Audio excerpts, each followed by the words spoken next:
Hello বন্ধুরা, আজকে দুপুরবেলা বাইরে বৃষ্টি হচ্ছে। আমাদের বাড়িতে রেসিপিগুলো আমি দেখাই।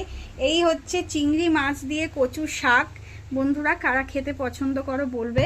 সাথে রয়েছে গরম গরম ভাত, ধোঁয়া ওঠা। আর এই দিকে যে স্পেশাল মেনুটা রয়েছে তোমরা দেখেই বুঝতে পারছো, একদম হাত দেওয়া যাচ্ছে না, এটা কিন্তু মাটির হাঁড়ি। আর সাথে রয়েছে হান্ডি চিকেন। ধোঁয়া উঠছে গো, একদম ধোয়া ওটা গরম গরম হান্ডি চিকেন। তো কেমন হয়েছে বন্ধুরা, প্লিজ কমেন্টস করে বলো। আমি জাস্ট তোমাদের দেখাচ্ছি হান্ডি চিকেনটা।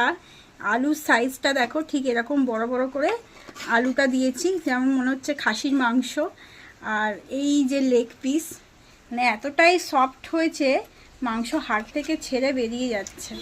আর ধোঁয়া উঠছে বন্ধুরা, একদম অন্যরকম মাটির হাঁড়িতে হান্ডি চিকেনের যেমন গন্ধ বেরোয়, তুমি কি পাচ্ছ? হ্যাঁ গন্ধ পাচ্ছি, সেই রকম জাস্ট সেই। আর ঝোলটার দাও কালারটা তাড়াতাড়ি দাও, খেতে দাও, জিভে জল চলে আসছে।